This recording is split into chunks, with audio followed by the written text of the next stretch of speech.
Bill O'Reilly here. It is Tuesday, June 18th, 2019. You are listening to the O'Reilly Update, and here's what's happening across our nation. President Trump kicks off his 2020 reelection campaign in Orlando tonight. An Ohio jury awards millions of dollars to a small bakery after a phony racial profiling scandal. A new study from Colorado highlights legal marijuana's harmful effects on America's teenagers. Iran says it will likely violate the international nuclear agreement next week. Also coming up, my message of the day on President Trump's strategy to win re-election. But first, the president set to hold his first official rally of the 2020 re-election campaign in Orlando, Florida. Supporters started lining up 42 hours before the event, setting up tents, campers, and coolers to escape the Florida heat. Meantime, the Trump team abruptly cut ties with its own internal pollsters after leaks that made Mr. Trump look bad. A jury in Ohio ruled against ultra-liberal Oberlin College this week, awarding Tiny Gibson's Bakery more than $44 million following bias charges that were untrue. The school, Oberlin, launched a boycott against the bakery, claiming it had racially targeted 3 black students. But what happened was the students were caught shoplifting, then charged with assaulting an employee. They were convicted, and the jury apparently was very angry with the deceit. So it punished the college in a judgment against phony bias claims.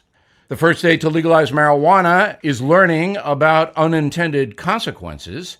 Studies from Colorado show cannabis consumption is skyrocketing among Denver's teenagers.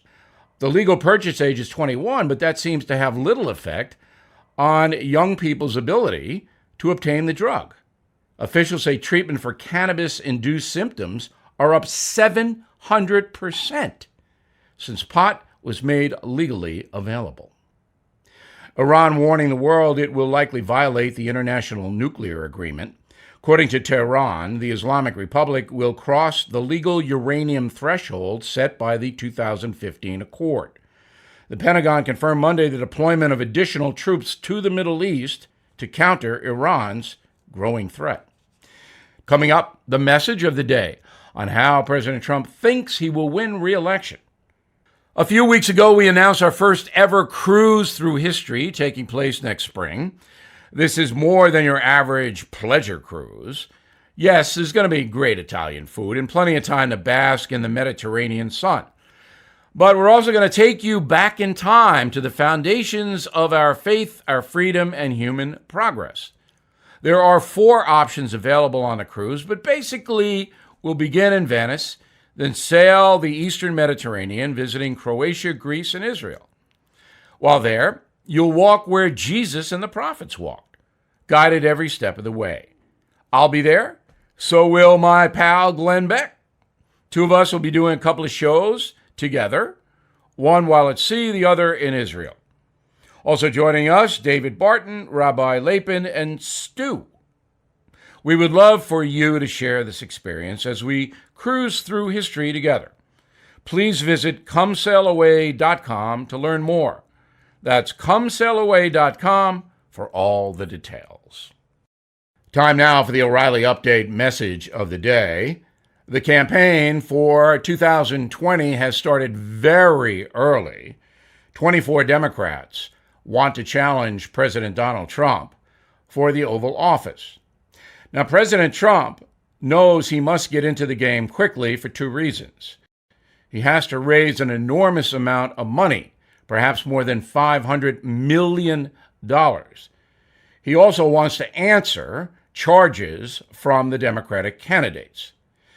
The president's hinging his reelection on 4 major issues. Here they are. Number 1, illegal immigration. This was an important issue in the 2016 campaign when Donald Trump promised to build a wall on the southern border. That did not happen because some Republicans in the first 2 years of his administration would not cooperate.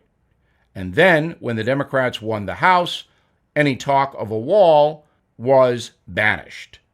The president has been able to divert some money to building structures on the southern border, but not much. You can bet he will campaign vigorously for an all-Republican Congress and reinstitute his promise to build a wall if he's reelected. Also, the chaos on the southern border is a major problem, and President Trump's opposition, the Democratic Party, does not seem to care about the issue.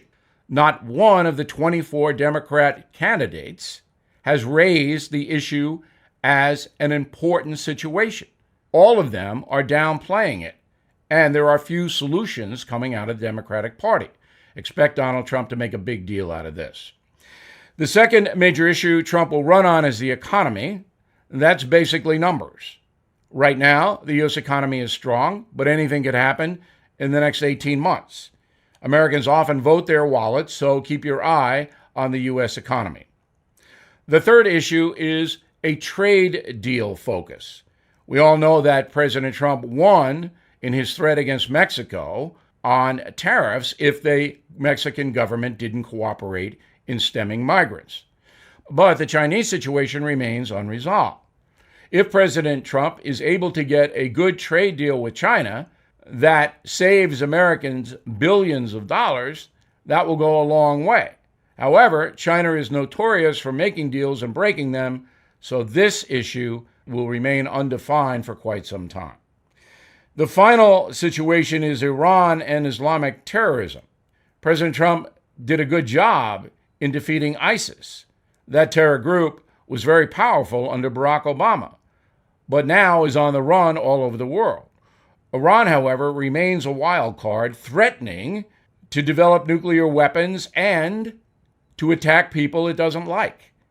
President Trump moved additional military to the Middle East to confront the situation. Keep your eye on this, as the Democrats surely do not want a confrontation with Iran.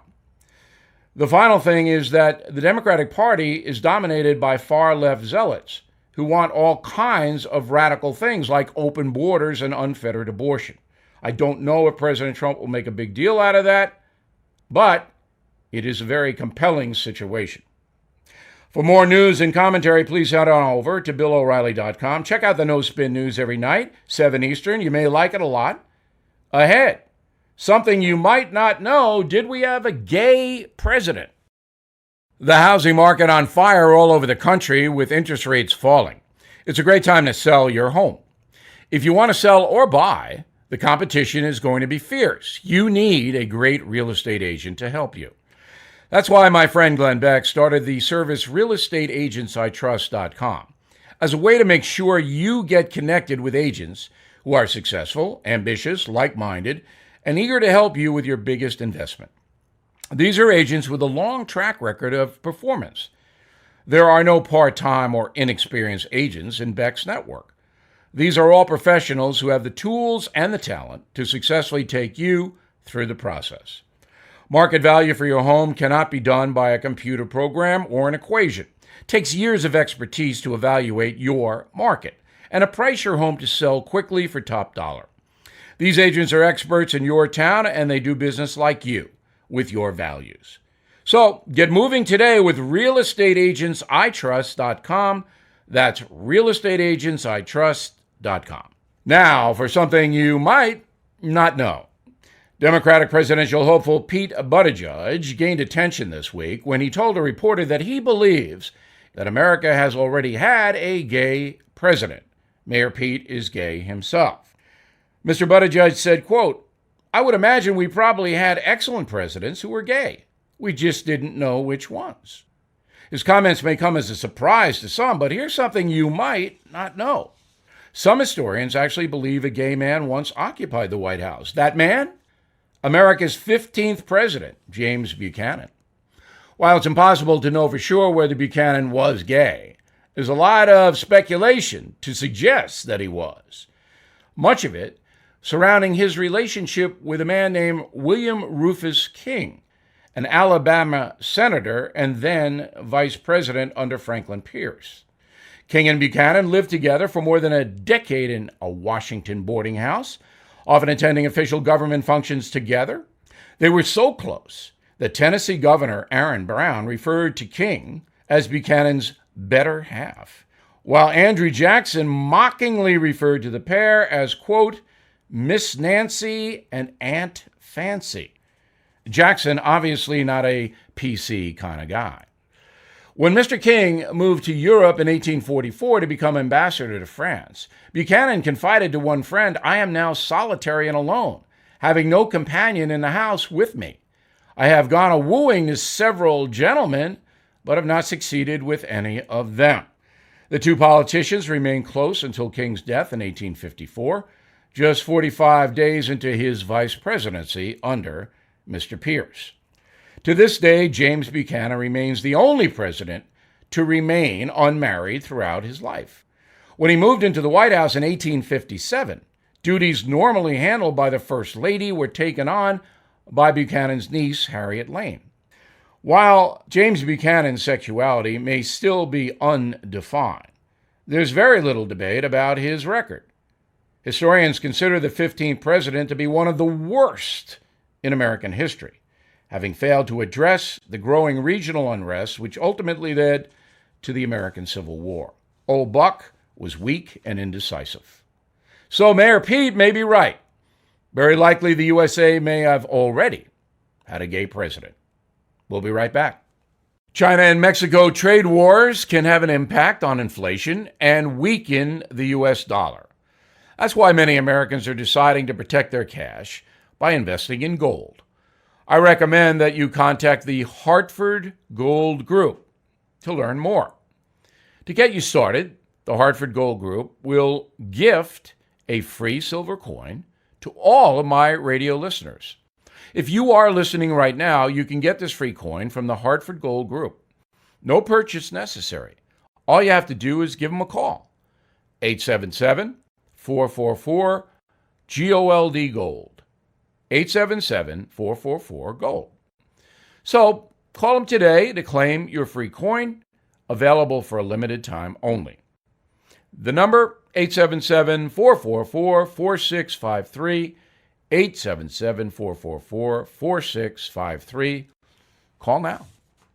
And that is the O'Reilly Update. Again, please check out BillO'Reilly.com for more commentary.